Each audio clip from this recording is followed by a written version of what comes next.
হযরত হানজালা রাদিয়াল্লাহু তাআলা আনহু নতুন বিবাহ বাসর ঘর, কে যেন রাস্তা দিয়া যান আর চিৎকার দিয়া ডাকেন, জিহাদের ময়দানে আমার রাসূল ডাকছেন, কে যাইবা শরীক হবার জন্যে। হযরত হানজালা আওয়াজ পাই আর দেরি করেন নাই, বিবিকে ডাক দিয়া বলেন, বিবি আমার রাসূল জিহাদে ডেকেছেন, আর থাকা যাবে না, যদি শহীদ হইয়া যাই জান্নাতে দেখা হবে। তুমি উহুদের ময়দানে গেলা, কিন্তু কি নিয়া আইলা? কয়েক খণ্ড ভিডিও আর ছবি নিয়ে আইলা। তোমার ভিতরে রাসূলের জীবনী, রাসূলের জীবনের কষ্ট নিয়ে আসতে পারলা না। ও আমার ভাই, তায়েফে গেলা দেখার জন্যে। তায়েফ মক্কা থেকে 80 কিলো, পুরাটাই উঁচা। আমার রাসূলের কি দরকার ছিল ওই তায়েফে যাওয়ার জন্যে? কেনই বা গেলেন? শুধুমাত্র উম্মতের মায়ায়। ও আমার ভাই, তুমি তো শুধু দেখো আর ভিডিও করো, আর যদি একবার চিন্তা করতা আমার রাসূলকে তায়েফের ময়দানে কতটা কষ্ট দেওয়া হইল, চক্ষু বন্ধ করে যদি রাসূলের ওই তায়েফের মুরাকাবা করতা, আমার রাসূলকে যখন পাথর মারে চারদিক থেকে রাসূলের কি অবস্থা। আমার রাসূলের দুধ পান করার একটা সম্পর্ক তায়েফের সঙ্গে, নিজের শ্বশুর বাড়ির একটা সম্পর্ক তায়েফের সঙ্গে। এই চিন্তা করে তায়েফে গেলেন, হয়তো তায়েফের মানুষ তাকে ফিরাবেন না। হুজুরের গোলাম, আজাদকৃত গোলাম পালক পুত্র যায়েদকে নিয়ে গেলেন। 3 দিন থেকে 7 দিন বা 10 দিন দাওয়াত দিলেন, একটা মানুষও দাওয়াত গ্রহণ করে নাই। এরপরে আল্লাহর রাসূল তায়েফের শহরে দাঁড়ায়া ডাক দিলেন তেলাওয়াত করে, হে তায়েফবাসী, আমি আল্লাহর পক্ষ থেকে রাসূল তোমাদেরকে আসছি মুক্তির পথ দেখাবার জন্যে। কাফেররা এমন ভাবে ক্ষিপ্ত হয়ে গেল, ডাক দিয়া বলে, এ মুহাম্মদ, আব্দুল্লাহর বেটা মুহাম্মদ, তায়েফ ছেড়ে বের হয়ে মক্কা চলে যাও। কাফের দুষ্ট ছেলেদের হাতে পাথর দিয়া তায়েফবাসী বলল, হে ছেলেরা, এই যে দেখো আমাদের দুশমন, একে পাথর মেরে তায়েফ থেকে বের করে দাও। রাসূলের শরীরে চারদিক থেকে তায়েফ পাথর মারা হচ্ছে। হযরত যায়েদ রাদিয়াল্লাহু তাআলা আনহু একবার রাসূলের ডানে যান ঢাল হিসেবে, আর একবার বামে যান, পিছনে যান, সামনে যান। যায়েদের মাথাও তেতলে যায়, পাথর পরে রক্তে রঞ্জিত হয়ে যায়। আমার রাসূলের শরীরটা রক্তে রঞ্জিত হয়ে লাল হয়ে যায়, স্রোতের মতো শরীর থেকে রক্ত পড়তে পড়তে জুতার মধ্যে গিয়া রক্ত জমাট হইয়া জুতা পায়ের সঙ্গে আটকে যায়। পাথর মারে, আবার ধাক্কা দিয়ে রাসূলকে সামনে আগায়া দেয়। আমার রাসূল দুর্বল হয়ে গেছেন, হাঁটতে পারেন না, হোঁচটকে পড়ে যান। আবার ওরাই হাত ধরে টেনে উঠায়, আবার ধাক্কা দিয়া ফেলায়, আবার পাথর মারে। ও মুমিন উম্মত, তুমি একটু যদি চিন্তা করতা রাসূলের ওই সময়টা কেমন ছিল, তুমি যদি একবার মুরাকাবা করতা, আমার রাসূল ওই যে পাথর মারতেছে, আমি দেখতেছি রাসূলের কি কষ্টের জীবন। ওরে আমার ভাই, এত কষ্ট আমার রাসূল যে করলেন, তোমার আমার মতো এমন অকৃতজ্ঞ উম্মত দেখার জন্যই কি করেছেন। কিয়ামতের ময়দানে সব মানুষ, এমনকি নবীরা পর্যন্ত যখন ওই ঘামের দরিয়ায় দৌড়াদৌড়ি করবে, কেউ কেউ হাবুডুবু খাবে, কারো কোমর পর্যন্ত ঘাম দিয়া ঢাকা থাকবে, আর পাগলের মতো দৌড়াবে একটু সাহায্যের জন্যে। সূর্যটা মাথার কাছে, আহারে উত্তপ্ত গরম, কারো মাথার মগজগুলো টকবক টকবক করে ফুরতে থাকবে। যার কাছেই যাবে, যেই রাসূলের কাছে যাবে, নবীর কাছে যাবে, সবাই বলবে নফসি নফসি নফসি। সবার থেকে বিতাড়িত হইয়া সর্বশেষ যাবে হযরত ঈসার কাছে। ঈসা রূহুল্লাহ ডেকে বলবেন, আমরা কিছু না, আমাদের কাছে এসে কোনো লাভ নাই, তোমরা একজনের কাছে যাও। কার কাছে? ওই ময়দানেও একজন মাত্র ব্যক্তি সেজদায় পড়ে উম্মতের জন্য কাঁদবেন। রহমাতুল লিল আলামিন, সাইয়্যিদুল মুরসালিন, ইমামুল মুরসালিন, খাতামুন নবীন, শাফিউল মুজনিবিন, উম্মতের কান্ডারি, মানবতার মুক্তির দূত সাইয়্যিদুনা মুহাম্মাদুর রাসূলুল্লাহ সাল্লাল্লাহু আলাইহি ওয়াসাল্লাম উম্মতের জন্য কাঁদবেন।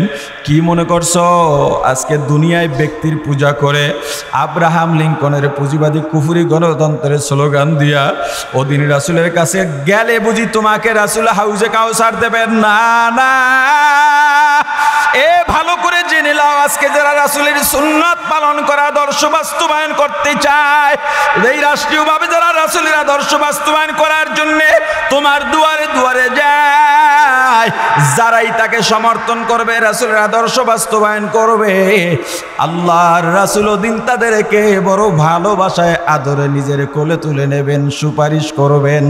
আর যারা আজকে দুনিয়ায় জিয়া, মুজিব, আব্রাহাম লিঙ্কনের আদর্শ বাস্তবায়ন করতে চাও, আল্লাহর কোরআনের ঘোষণা, কিয়ামতের ময়দানে আল্লাহ বলবেন যেই নেতার পিছনে দৌড়াইছ ওই নেতার পিছে যাও। ওই নেতা যদি জান্নাতি হয়, নেতার সঙ্গে দলে দলে জান্নাতে যাও। আর ওই নেতা যদি জাহান্নামী হয়, দলে দলে জাহান্নামে যাও। তোমার দলের নেতা জান্নাতি না জাহান্নামী তুমি ভালো করে জানো, আগেই বলেছি। তোমার নেতা কয়টা চুরি করছে, কয়টা ডাকাতি করছে, কয়টা দুর্নীতির সঙ্গে জড়িত, তুমি তার সাক্ষী, রাজ সাক্ষী তুমি। কিয়ামতের ময়দানে তার সঙ্গে তোমার যাওয়া লাগবে। এ কালীগঞ্জের যুবক জওয়ান, পর্দার আড়ালের মা বোনেরা, অনুনয় বিনয় করে যাই, জীবনে দেখা হবে কিনা জানি না। কুয়াকাটা এখান থেকে কাছে নয়, বহুত দূরে। আপনার এলাকার সন্তান গাজী আতাউর রহমানের ভালোবাসার দাওয়াতে, আদরের দাওয়াতে, বলতে গেলে তার নির্দেশে দোয়া নেওয়ার জন্য আসছি। আপনাদের সাথে দেখা হইল, কিয়ামতের ময়দানেও দেখা হবে। বলে কিয়ামতে কেউ কাউকে চিনবে না, ব্যাপারটা এমন নয়। সবাই সবাইকে চিনবে, কেউ কাউকে পরিচয় দেবে না। আমার সঙ্গেও দেখা হবে, এই সবাইকে সাক্ষী রেখে বললাম, আমার সঙ্গেও দেখা হবে। কিয়ামতের ময়দানে বলবেন, হুজুর আপনি যা বলেছিলেন সঠিক, কিন্তু আপনার কথা না মানার কারণে আমাকে দুনিয়ার নেতার পিছনে যাইতে কয়, আপনি একটু সুপারিশ করেন। আমি বলবো, আমারে নিয়েই তো আমি চিন্তা, আমি আপনাকে চিনি না। আল্লাহর রাসূল বলেছেন, লা ইউমিনু আহাদুকুম, তোমাদের মধ্য থেকে কেউই ততক্ষণ পর্যন্ত পূর্ণ মুমিন হতে পারবে না, খাঁটি মুমিন হতে পারবে না, কতক্ষণ, যতক্ষণ পর্যন্ত নিজে সহ পৃথিবীর সব কিছু থেকে রাসূল করিম সাল্লাল্লাহু আলাইহি ওয়াসাল্লামকে বেশি ভালোবাসতে না পারবে। এখান থেকে ভালো করে বোঝেন, খাঁটি মুমিন হওয়ার একটা শর্ত এখানে পাওয়া গেছে। সেটা কি? সবচেয়ে বেশি ভালোবাসা লাগবে কাকে? সবাই বলেন, সবাই বলেন। রাসূলকে সবচাইতে বেশি ভালোবাসা লাগবে। বলেন কাকে? যদি ভালোবাসতে বেশি না পারি, আমি মুমিন হব, ঈমানও থাকবে, কিন্তু ওই ঈমান আমাকে জান্নাতে নিতে পারবে না। জান্নাতে নেওয়ার জন্য যেই ঈমান দরকার, সারা দুনিয়ার সব কিছুর থেকে, এমনকি নিজের থেকেও বেশি ভালোবাসতে হবে কাকে? রাসূলকে। ভালোবাসা কী জিনিস? খুব সংক্ষেপে বলছি, ভালোবাসা কী জিনিস? পৃথিবীর অন্যতম শ্রেষ্ঠ পবিত্র শব্দের নাম ভালোবাসা। এখন আমরা এই পবিত্র ভালোবাসা কোন জায়গায় গিয়া মিলাইছি আপনারাই জানেন। ভালোবাসা পবিত্র তখন যখন বৈধ সম্পর্কের যে টান তৈরি হয়, ওই টানকে ভালোবাসা বলে, এই ভালোবাসা পবিত্র। অবৈধ সম্পর্কের যে টান, এই টানকে ভালোবাসা বলে না, এটা অপবিত্র। তাহলে ওই টানকে কি বলে? ওটাকে বলে প্রেম। এখন অনেকে বলবেন, প্রেম আর ভালোবাসায় ব্যবধান কি? অবশ্যই ব্যবধান আছে।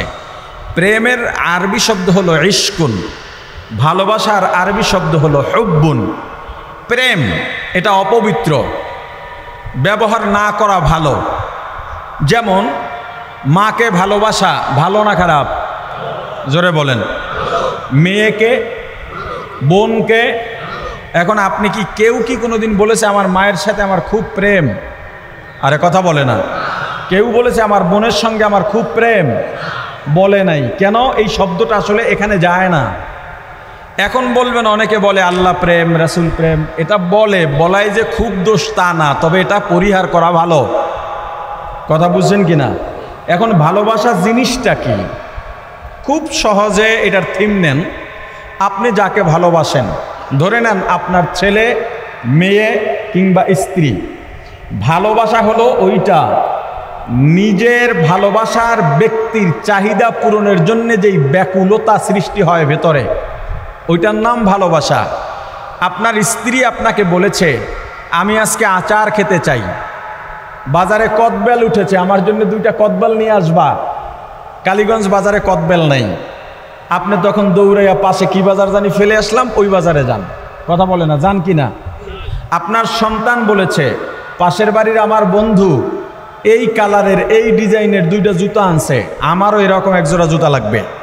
আপনি তখন বাইরে এই জুতার দোকানে জুতা খুঁজে বেড়ান কিনা? আহা বলেন, আপনারা কি এই চাহিদা পূরণ করেন না? কেন করেন? সন্তানকে ভালোবাসেন, স্ত্রীকে ভালোবাসেন, এজন্যে তার চাওয়া পূরণ করার জন্য আপনার ভিতরে ব্যাকুলতা সৃষ্টি হয়ে গেছে, এটার নাম ভালোবাসা। এখন আপনি যে ভালোবাসেন প্রমাণ মিলবে কিভাবে?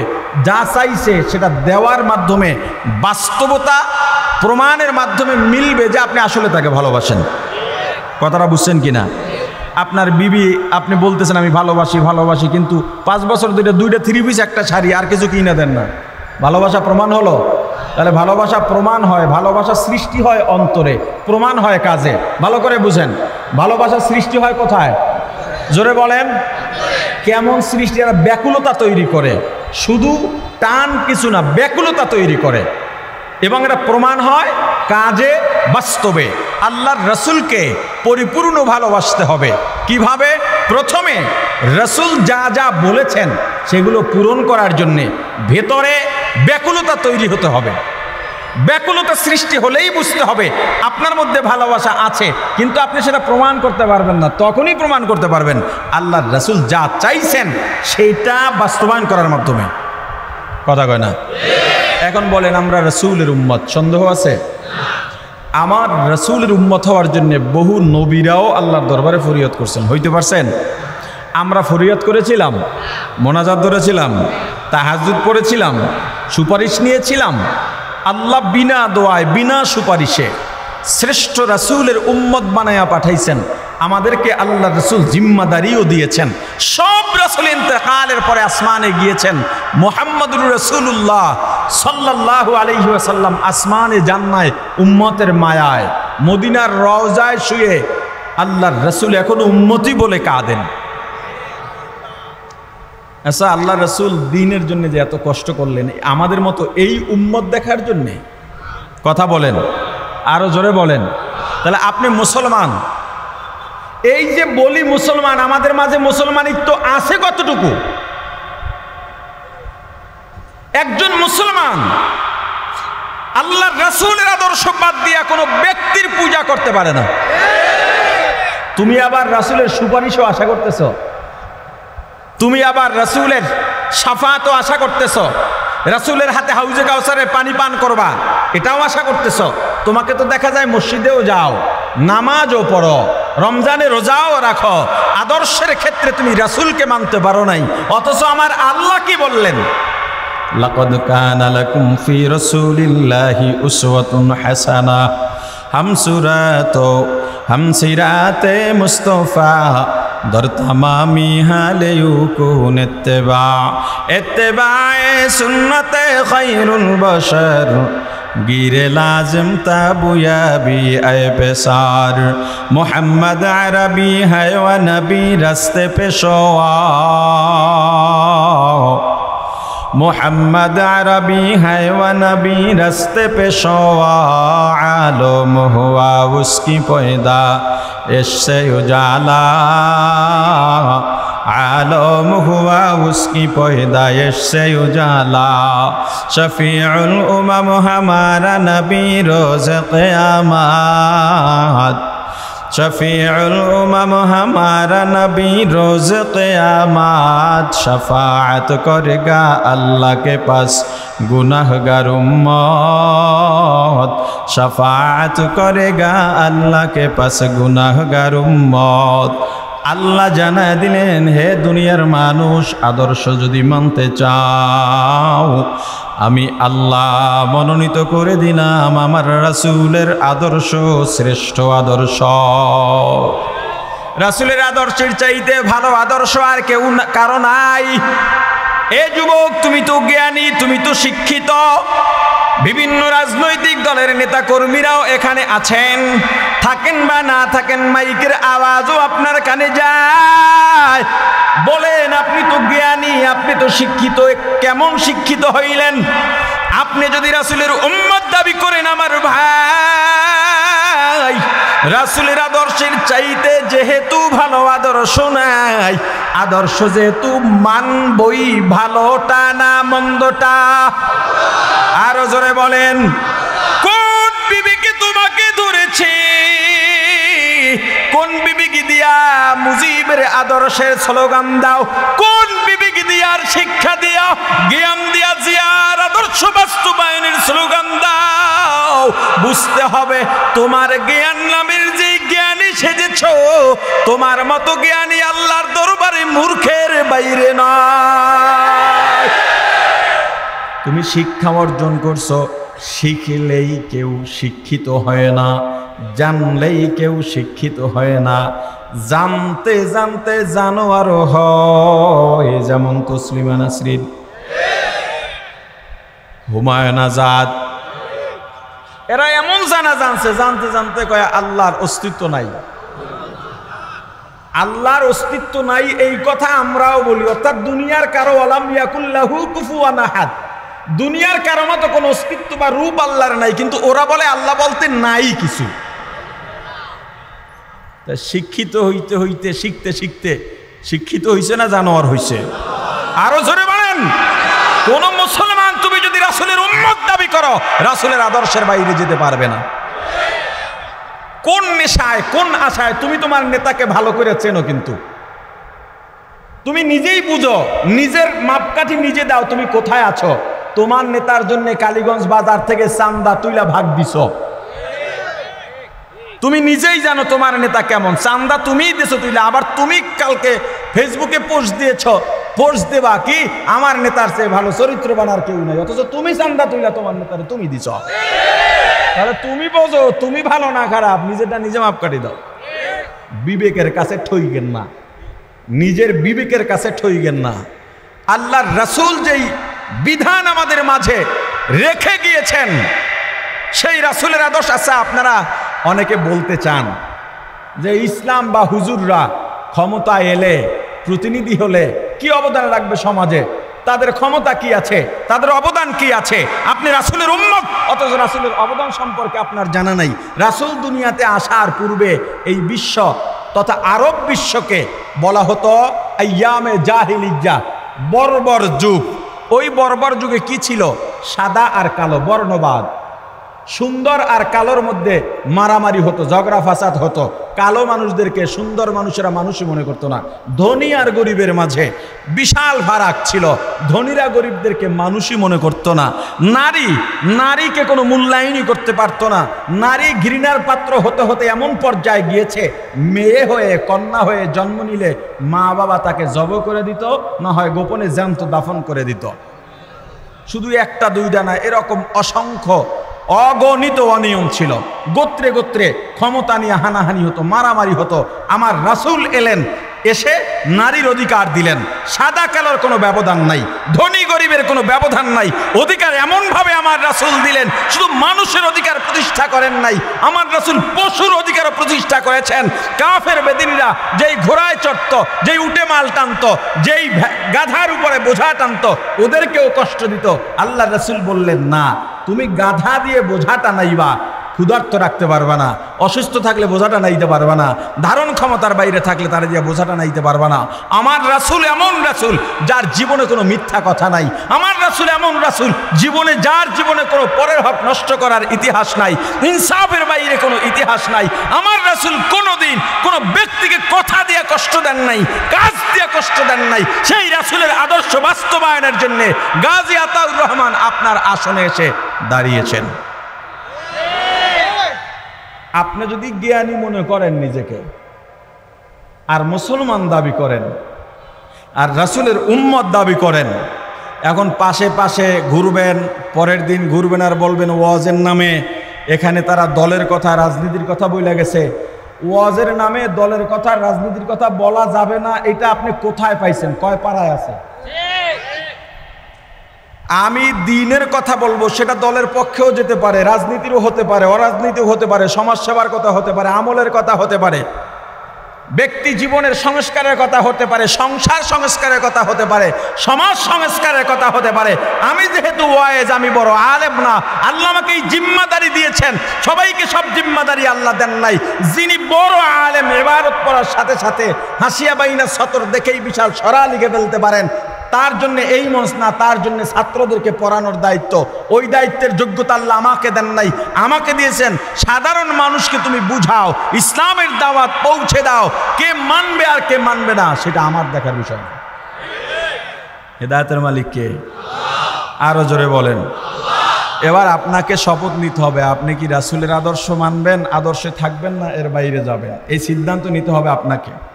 আমার বয়ান শেষ। আমি এতটুকু কথা বলার জন্যই উঠছি।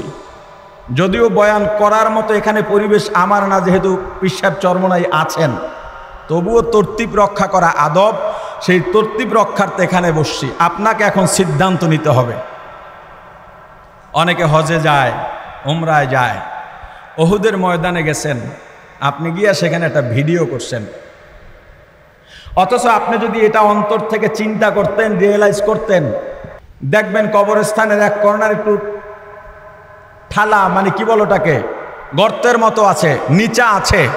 আমার রাসূলকে সেখানে ফেলে দেওয়া হয়েছিল, মেরে দান্দান মোবারক শহীদ করা হয়েছিল। হযরত হানজালা রাদিয়াল্লাহু তাআলা আনহু নতুন বিবাহ বাসর ঘর, কে যেন রাস্তা দিয়া যান, আর চিৎকার দিয়া ডাকেন, জিহাদের ময়দানে আমার রাসূল ডাকছেন, কে যাইবা শরীক হবার জন্যে। হযরত হানজালা আওয়াজ পাই আর দেরি করেন নাই, বিবিকে ডাক দিয়া বলেন, বিবি আমার রাসূল জিহাদে ডেকেছেন, আর থাকা যাবে না, যদি শহীদ হইয়া যাই জান্নাতে দেখা হবে। তুমি উহুদের ময়দানে গেলা, কিন্তু কি নিয়া আইলা? কয়েক খণ্ড ভিডিও আর ছবি নিয়া আইলা। তোমার ভিতরে রাসূলের জীবনী, রাসূলের জীবনের কষ্ট নিয়ে আসতে পারলা না। ও আমার ভাই, তায়েফে গেলা দেখার জন্যে। তায়েফ মক্কা থেকে 80 কিলো, পুরাটাই উঁচা। আমার রাসূলের কি দরকার ছিল ওই তায়েফে যাওয়ার জন্যে? কেনই বা গেলেন? শুধুমাত্র উম্মতের মায়ায়। ও আমার ভাই, তুমি তো শুধু দেখো আর ভিডিও করো। আর যদি একবার চিন্তা করতা আমার রাসূলকে তায়েফের ময়দানে কতটা কষ্ট দেওয়া হইল, চক্ষু বন্ধ করে যদি রাসূলের ওই তায়েফের মুরাকাবা করতা, আমার রাসূলকে যখন পাথর মারে চারদিক থেকে, রাসূলের কি অবস্থা। আমার রাসূলের দুধ পান করার একটা সম্পর্ক তায়েফের সঙ্গে, নিজের শ্বশুর বাড়ির একটা সম্পর্ক তায়েফের সঙ্গে। এই চিন্তা করে তায়েফে গেলেন, হয়তো তায়েফের মানুষ তাকে ফিরাবেন না। হুজুরের গোলাম, আজাদকৃত গোলাম পালক পুত্র যায়েদকে নিয়ে গেলেন। 3 দিন থেকে 7 দিন বা 10 দিন দাওয়াত দিলেন, একটা মানুষও দাওয়াত গ্রহণ করে নাই। এরপরে আল্লাহর রাসূল তায়েফের শহরে দাঁড়ায় ডাক দিলেন তেলাওয়াত করে, হে তায়েফবাসী, আমি আল্লাহর পক্ষ থেকে রাসূল তোমাদেরকে আসছি মুক্তির পথ দেখাবার জন্যে। কাফেররা এমন ভাবে ক্ষিপ্ত হয়ে গেল, ডাক দিয়া বলে, এ মুহাম্মদ, আব্দুল্লাহর বেটা মুহাম্মদ, তায়েফ ছেড়ে বের হয়ে মক্কা চলে যাও। কাফের দুষ্ট ছেলেদের হাতে পাথর দিয়া তায়েফবাসী বলল, হে ছেলেরা, এই যে দেখো আমাদের দুশমন, একে পাথর মেরে তায়েফ থেকে বের করে দাও। রাসূলের শরীরে চারদিক থেকে তায়েফ পাথর মারা হচ্ছে। হযরত যায়েদ রাদিয়াল্লাহু তাআলা আনহু একবার রাসূলের ডানে যান ঢাল হিসেবে, আর একবার বামে যান, পিছনে যান, সামনে যান। যায়েদের মাথাও তেতলে যায়, পাথর পরে রক্তে রঞ্জিত হয়ে যায়। আমার রাসূলের শরীরটা রক্তে রঞ্জিত হইয়া লাল হয়ে যায়, স্রোতের মতো শরীর থেকে রক্ত পড়তে পড়তে জুতার মধ্যে গিয়া রক্ত জমাট হইয়া জুতা পায়ের সঙ্গে আটকে যায়। পাথর মারে, আবার ধাক্কা দিয়ে রাসূলকে সামনে আগায়া দেয়। আমার রাসূল দুর্বল হয়ে গেছেন, হাঁটতে পারেন না, হোঁচটকে পড়ে যান। আবার ওরাই হাত ধরে টেনে উঠে আবার ধাক্কা দিয়া পড়ায়, আবার পাথর মারে। ও মুমিন উম্মত, তুমি একটু যদি চিন্তা করতা রাসূলের ওই সময়টা কেমন ছিল, তুমি যদি একবার মুরাকাবা করতা, আমার রাসূল ওই যে পাথর মারতেছে, আমি দেখতেছি রাসূলের কি কষ্টের জীবন। ওরে আমার ভাই, এত কষ্ট আমার রাসূল যে করলেন, তোমার আমার মতো এমন অকৃতজ্ঞ উম্মত দেখার জন্যই কি করেছেন।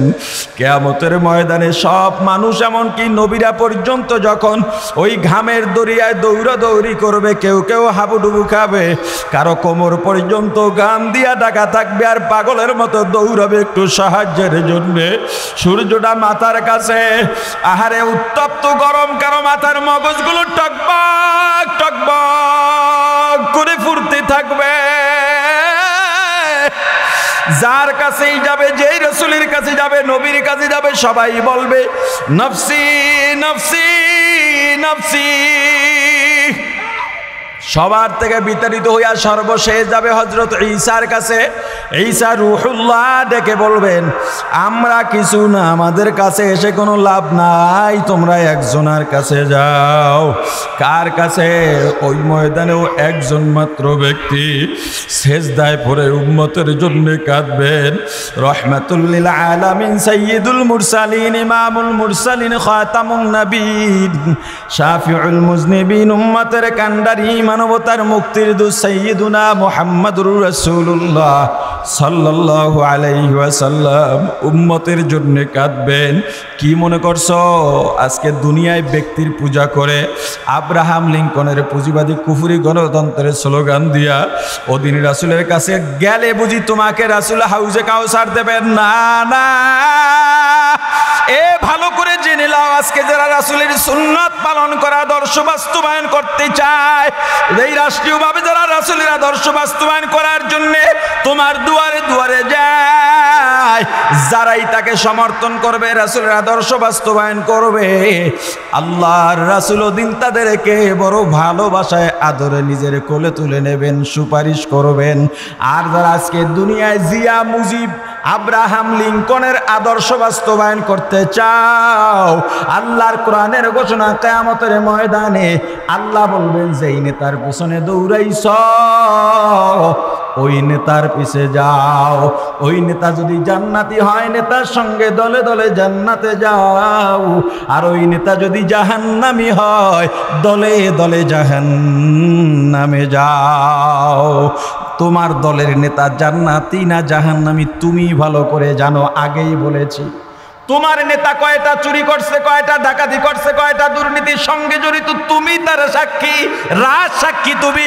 কিয়ামতের ময়দানে তার সঙ্গে তোমার যাওয়া লাগবে। এ কালীগঞ্জের যুবক জওয়ান, পর্দার আড়ালের মা বোনেরা, অনুনয় বিনয় করে যাই, জীবনে দেখা হবে কিনা জানি না। কুয়াকাটা এখান থেকে কাছে নয়, বহুত দূরে। আপনার এলাকার সন্তান গাজী আতাউর রহমানের ভালোবাসার দাওয়াতে, আদরের দাওয়াতে, বলতে গেলে তার নির্দেশে দোয়া নেওয়ার জন্য আসছি। আপনাদের সাথে দেখা হইল, কিয়ামতের ময়দানেও দেখা হবে। বলে কিয়ামতে কেউ কাউকে চিনবে না, ব্যাপারটা এমন নয়, সবাই সবাইকে চিনবে, কেউ কাউকে পরিচয় দেবে না। আমার সঙ্গেও দেখা হবে, এই সবাইকে সাক্ষী রেখে বললাম, আমার সঙ্গেও দেখা হবে। কিয়ামতের ময়দানে বলবেন, হুজুর আপনি যা বলেছিলেন সঠিক, কিন্তু আপনার কথা না মানার কারণে আমাকে দুনিয়ার নেতার পিছনে যাইতে কয়, আপনি একটু সুপারিশ করেন। আমি বলবো, আমার নিয়েই তো আমি চিন্তা, আমি আপনাকে চিনি না। শপথ কি করতে পারবেন? আরে কথা বলে না, করতে পারবেন? 40 বছরের থেকে নিচে, 20 বছর, 40 থেকে 20, যুবক কারা আছে একটু হাত উঠাও। এখনই জিকির শুরু হবে, পীর হুজুর চলে আসবেন। একটু দাঁড়াও তো ভাই, দাঁড়াও দাঁড়াও, যুবকরা দাঁড়াও। আমি এই যুবকদের থেকে ওয়াদা নিতে চাই, বুড়ার থেকে ওয়াদার দরকার নাই। বৃদ্ধ যারা, তাদেরকে বলি, আপনি তো মরেই যাবেন, সবাই মারা যাবে, কিন্তু বয়সের গতিতে, দুনিয়ার রীতিতে দেখা যায় বৃদ্ধ হলে অল্পতে মারা যায়। কথা বলেন ঠিক কিনা? আপনার সিদ্ধান্ত আপনি নেন, মনে করেন এটাই আপনার শেষ জীবন, আপনি শেষ সমর্থনটা কাকে দিয়ে যাবেন সেই সিদ্ধান্ত নিয়ে আপনি বসে থাকেন, আপনার উঠতে হবে না। এ যুবক, আমি বলি যুবকের স্রোত যেদিক থেকে যায়, অন্যায় অত্যাচারের কসুরি, অন্যায় অত্যাচারের যত দৃশ্য আছে, কসুরি পানার নাই ভেসে যাবে ইনশাআল্লাহ। এই যুবক যারা দাঁড়াইছ, রাসূলের আদর্শ বাস্তবায়নের জন্যে যদি জীবন দেওয়া লাগে, যদি রক্ত দেওয়া লাগে, অর্থ দেওয়া লাগে, শ্রম দেওয়া লাগে, সময় দেওয়া লাগে, রাজি আছো কিনা সবাই? কারা কারা রাজি? যুবক হাত উঠাও, 2 হাত উঠাও।